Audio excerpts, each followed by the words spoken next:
Assalamualaikum warahmatullahi wabarakatuh. Perkenalkan, nama saya Dina Zofitria dari Prodi Sistem Informasi dengan NIM 0564735505. Di sini saya akan menjelaskan tentang praktikum transaksi dan basis data terdistribusi guna memenuhi tugas 3 basis data.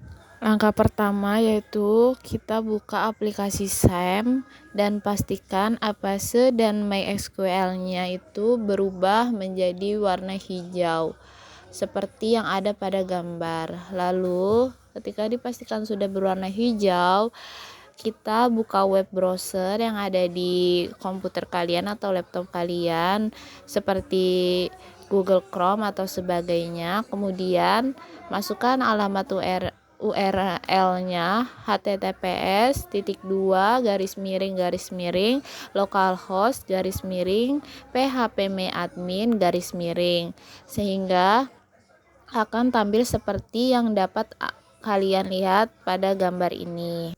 Selanjutnya, untuk dapat melakukan transaksi, basis data MySQL harus dapat mendukung salah satu search engine yaitu InnoDB atau BDB. Cara memeriksanya yaitu dengan klik basis data rumah sakit, kemudian lihat tabel-tabel yang ada pada basis data tersebut sudah InnoDB atau belum. Nah, pada gambar ini type labelnya sudah InnoDB, maka transaksi dapat berjalan pada basis data MySQL tersebut. Sekarang kita akan mencoba sebuah perintah, yaitu sebuah perintah commit. Sebelum itu, kalian bisa lihat pada halaman phpMyAdmin. Di sebelah kanan ada pilihan rutin. Kalian klik, lalu klik create new routine dan akan muncul seperti yang ada pada gambar. Selanjutnya kita isi routine name-nya yaitu transaksi 1. Kemudian add parameternya, ketik seperti yang ada di gambar. Pastikan semua perintahnya benar, lalu klik go. Dan ketika berhasil, tampilannya akan seperti yang ada di gambar ini. Selanjutnya adalah mencoba menjalankan transaksi 1 dengan perintah call pada SQL.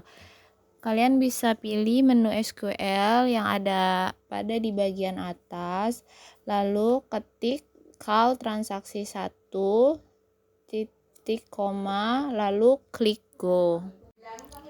Ketika sudah berhasil menjalankan transaksi melalui menu SQL, hasilnya bisa kalian lihat pada gambar, yaitu data dengan ID pasien 6 telah tampil ke dalam layar.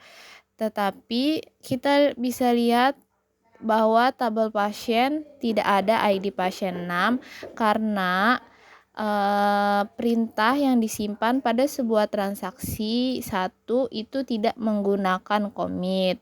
Supaya data tersebut masuk ke dalam tabel pasien, maka perintah dalam transaksi 1 harus dimodifikasi dengan menambahkan commit. Untuk mencobanya, kita bisa klik routine, lalu create new routine. Tampilannya akan seperti di gambar. Kita namakan routine name-nya itu transaksi 2, lalu add parameternya, ketik perintahnya seperti yang ada pada gambar. Jangan lupakan perintah commit agar data tersebut masuk ke tabel pasien.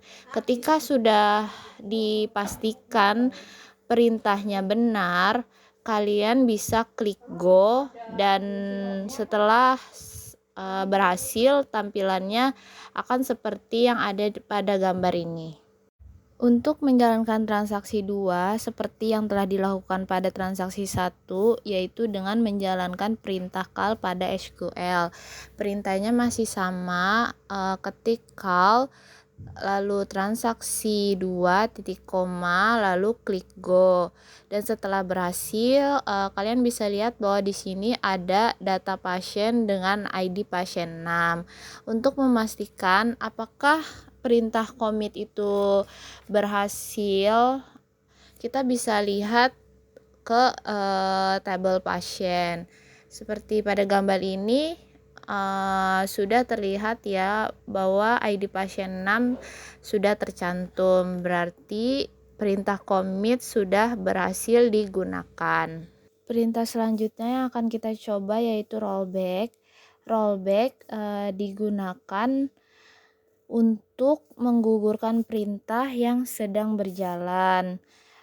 Misalnya ketika kita ingin mengupdate tabel pasien dengan melakukan perubahan nama pasien yang tadinya Susilo menjadi Danar dengan ID pasien 2. Caranya seperti ini, kalian bisa ke rutin, create new rutin seperti tadi, lalu rutin name-nya kita ketik transaksi 3, lalu add parameternya kalian bisa ketik seperti yang ada pada gambar ya. Jangan lupa bahwa ketika kalian ketik set nama pasien Danar, where ID pasien 2, jangan lupakan untuk rollback-nya, itu adalah perintahnya.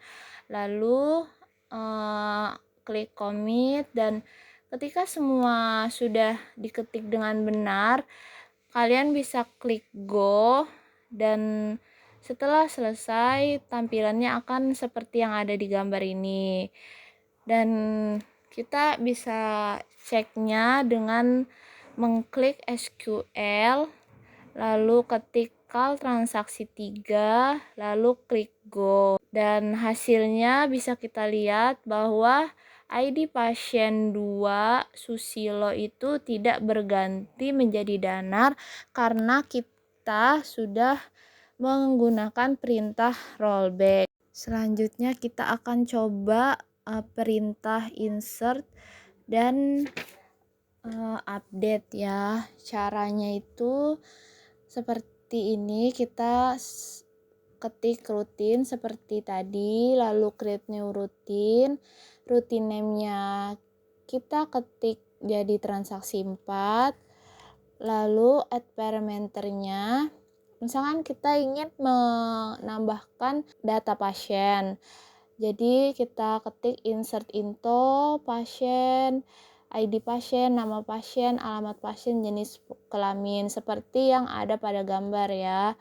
Lalu ternyata datanya tidak jadi kita masukkan, jadi kita ketik perintah rollback.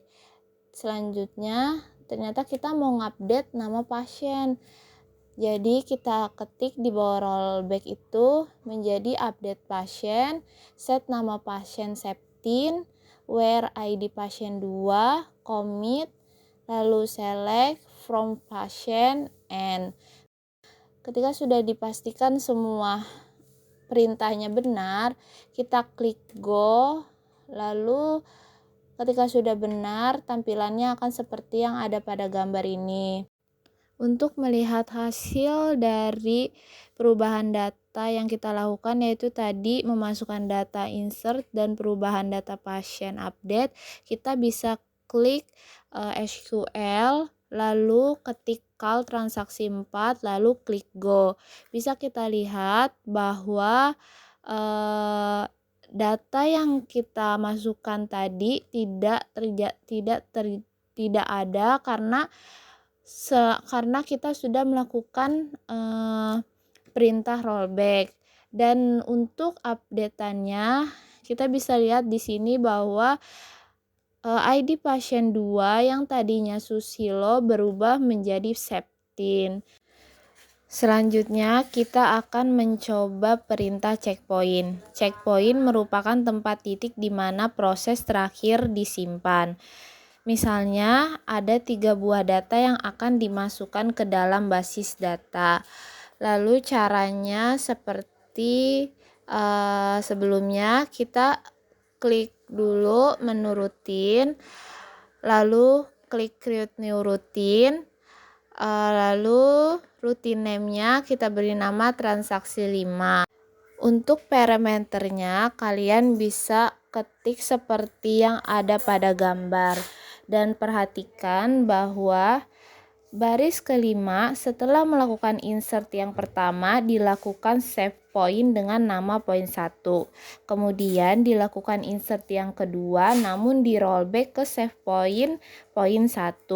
Kemudian dilakukan kembali insert yang ketiga. Lalu ketika semua sudah diketik dengan benar, kalian bisa klik go dan hasilnya akan seperti yang ada di gambar ini. Untuk menjalankan transaksi 5 ini dilakukan pemanggilan dengan cara call transaksi. Maka hasil transaksi 5 ini bisa kalian lihat. Dari hasil transaksi 5 dapat kalian lihat data yang masuk ke dalam basis data hanya 2, yaitu ID pasien 7 dan ID pasien 9. Sedangkan untuk ID pasien 8 tidak masuk ke dalam basis data karena di rollback. Kemudian kita akan mencoba perintah trigger. Trigger merupakan sebuah perintah atau event yang dapat memicu perubahan sebuah basis data. Sebelum masuk ke perintah trigger, kita perlu menambahkan 2 tabel baru, yaitu tabel obat dan transaksi obat. Dengan cara kalian bisa klik yang ada di sebelah kiri, klik rumah sakit, lalu kita ke menu SQL, dan kalian bisa masukkan kode seperti yang ada pada gambar. Ketika semua kode sudah dimasukkan secara benar, kalian bisa klik go. Dan ketika berhasil, tampilannya seperti yang ada pada gambar ini. Dan inilah 8 tabel pada kasus rumah sakit. Sebelum masuk ke trigger, kita relasikan dulu tabel-tabelnya dengan cara klik di center, lalu klik show atau hide table list, lalu klik toggle relationship lines. Di gambar ada 2 kolom yang belum kita centang, perlu kita centang semua. Lalu ini masih dalam keadaan berantakan ya, dan pastikan semua kolomnya sudah tercentang.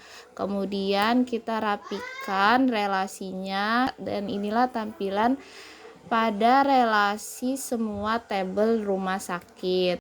Maka selanjutnya dalam mencoba perintah trigger ini akan fokus pada ketiga tabel, yaitu tabel pasien, tabel transaksi obat, dan tabel obat. Namun sebelum melanjutkan langkah selanjutnya, kita akan memasukkan dulu tabel obat minimal 3 data seperti yang ada pada di gambar ini. Kodenya bisa kalian lihat seperti yang ada pada gambar ya, dan pastikan kalian mengetiknya dengan benar. Setelah dipastikan semua kode diketik dengan benar, kalian bisa klik go dan hasilnya akan seperti yang ada di gambar. Lalu kita pastikan dulu kalau tabel yang ada di tabel obat sudah terinput. Kemudian kita mencoba menjalankan trigger. Misalnya seorang pasien membeli obat amoxicillin sebanyak 5 buah. Gimana caranya?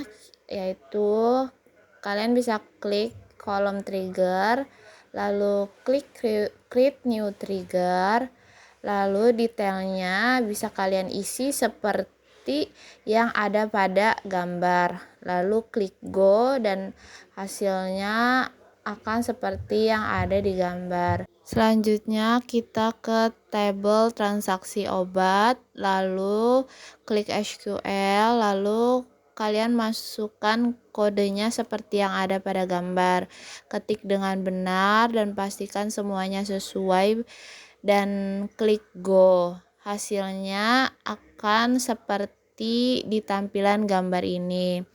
Dan kita bisa lihat kondisi stok amoxicillin berjumlah 50. Namun, ada yang membeli obat tersebut sebanyak 5 pada jumlah di tabel transaksi obat. Maka, jumlah stok pada amoxicillin berkurang secara otomatis berdasarkan jumlah data yang dimasukkan pada tabel transaksi obat. Bisa kita lihat di sini yang tadinya stok amoxicillin 50 berkurang menjadi 45. Sekian dari video saya. Terima kasih. Wassalamualaikum warahmatullahi wabarakatuh.